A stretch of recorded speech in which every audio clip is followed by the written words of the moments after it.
Hello again, and welcome to part one of the Mosaic Coffee Breaks with David Baskerville on all things IT for law firms. Yes. Yeah. I was just going to say, I think one of the things I thought was useful in inviting David is there's quite a broad spectrum of things that he does in the IT stuff, starting with projects where people are looking to change a whole system.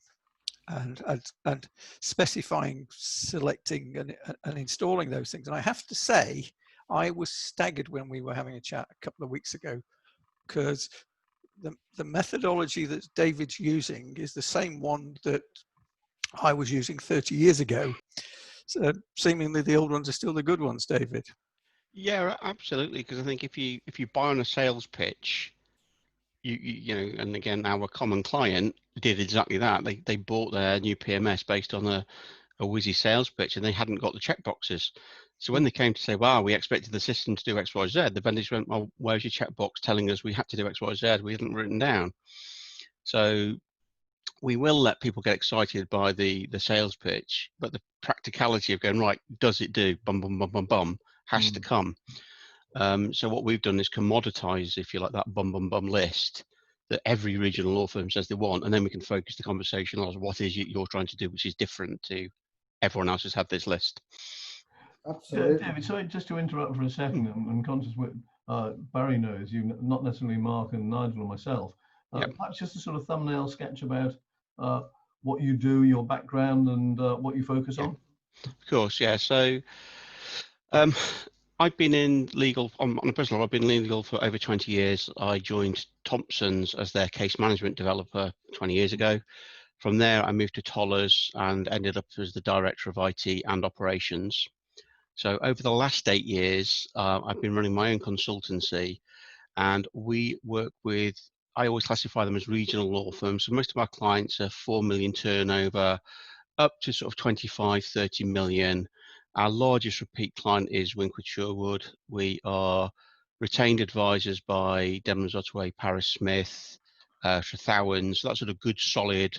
I would always use words traditional law firms, if you like. And so it's really any firm which needs one of four things. So we say we do four things, or we do four things.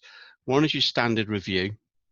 And that could be very much something doesn't smell right, or are we doing the right things? What are our clients doing better than us? What should we be thinking about? We don't know. And we'll help a firm come up with its roadmap. We will then help them select the things they need to do. And that could be you need to restructure your IT team or bring in the right people. It could be you need to buy new products. It may be you need to outsource to certain people, and we'll help them do all of that, find the right partners, find the right people. And then the third point is Barry just mentioned earlier. So a lot of our work at the moment is PMS system selection, because there's so many firms on really bad systems. So we will help them find the system which is the closest match to them. And I use the word closest match because you never get perfection. And we will then help them implement it. So we don't do hands-on customizations, but we understand what the customization should be.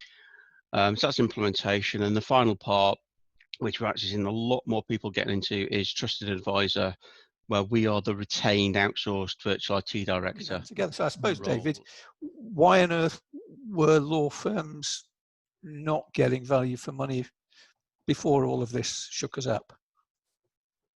I think there was a lot of follow the market going on in purchase decisions. And I think a lot of that meant that all the resources went into buying things and making, almost watching what everyone else was doing and following the market, rather than thinking, how is our business going to change because we bought these things? And spending all the money in the purchase and then thinking, oh God, that hurt us a lot, we're not going to be able to invest in that anymore. I had a client who did exactly that, David, and I described it as like buying the Rolls Royce and then discovering you couldn't afford the petrol to run it. Yeah, absolutely. That is a very good, I'm going to steal that one, Barry, because that's a cracking way of putting it, because that is exactly right. And a practice management system or any IT which can change the way you operate your business, a business change solution is like the fourth bridge. You always have to keep tweaking it, changing it slightly again. And I think those firms who buy systems thinking, I'm just going to buy that and it's going to work, is where that has failed. And there are some extremely, extremely expensive solutions out there. And I have a couple of clients who are living with those systems. And quite frankly, every single time they want to do something, it costs so much they decide not to do it. So actually having a solution that you can't afford to put the petrol in is a real impediment to your business in doing the right thing. So yeah, don't you think, I think, having been on the management board of a big firm, the whole sort of cultural issue is so key, and firms underestimate that. They think this turnkey solution is going to solve their problems, but if you don't alter, CRM systems is a classic one. Oh, we'll install a great CRM system, that's going to get us new clients. No, it won't, because you still need the fearness to actually go and speak to people and to but we want the new system because it will save us having to do the difficult thing of doing our own business development work. Yeah, and that is absolutely it, isn't it? My heart sinks when I talk to law firms and they're talking about bringing in a new system because it's going to make them better. If they're on one of the systems you'd sort of see as a go forward, it's an okay system, the question is, well, why isn't this one working for you? And quite often it really is. And CRM is the silver bullet. It is, the words that, just have not worked well in law firms. Very, very few law firms would say they've got a great CRM system. I was just about to ask you that, David. Have you ever seen a CRM system produce the goods and work properly? No. I've seen firms doing well at event management and managing people they're inviting to events. Yep.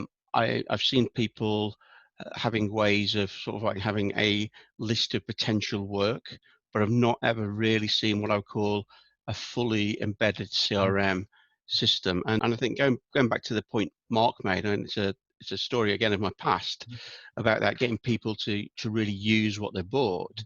And it's going back a long way. So when the iPhone 4s came out, we were trying to roll out end user training at the time, and we were trying to get everybody in the firm able to do legal numbering. As basic as that sounds in Word, we had quite a lot of people who didn't know how to do numbering, didn't have to format documents. We constantly had people working in the evening and having to get secretaries to stay behind in the office because the fee earners couldn't do it. So we designed a training pack to get everyone up to speed, and nobody was attending. And I walked into the boardroom one day, and about half the equity partners were sitting there playing Angry Birds.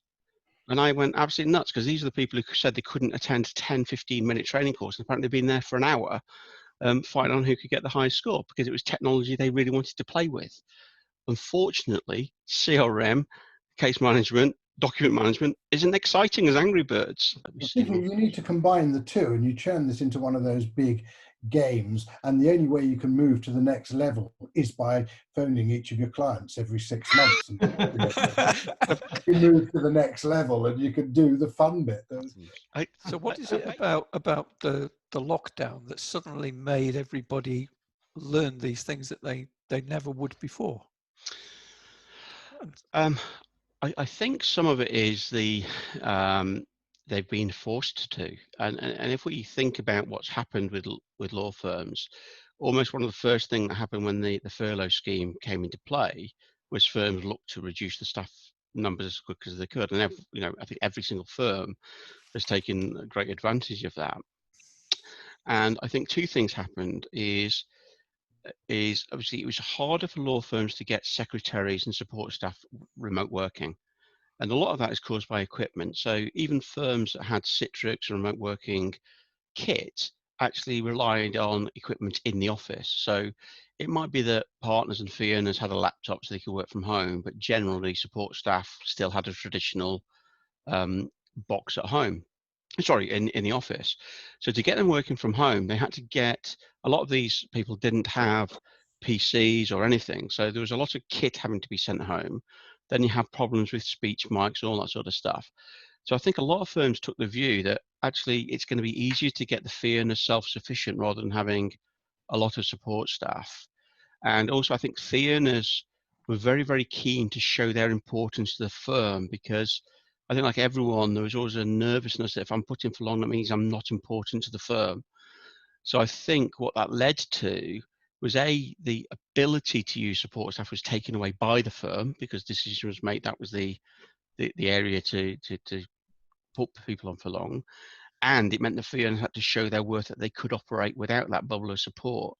But I'm really excited by that, because this technology has actually been around for years, and law firms have probably used 50% of what's possible, and now they're using maybe 80% of what's possible. So, it'll drop down. I'm sorry to interrupt there, but time constraints get in the way. So this brings us to the end of part 1 of our Mosaic coffee break with David Baskerville. Watch out for the second and final part coming to a laptop near you soon. Yeah, we edit out anything that's potentially libelous. Right.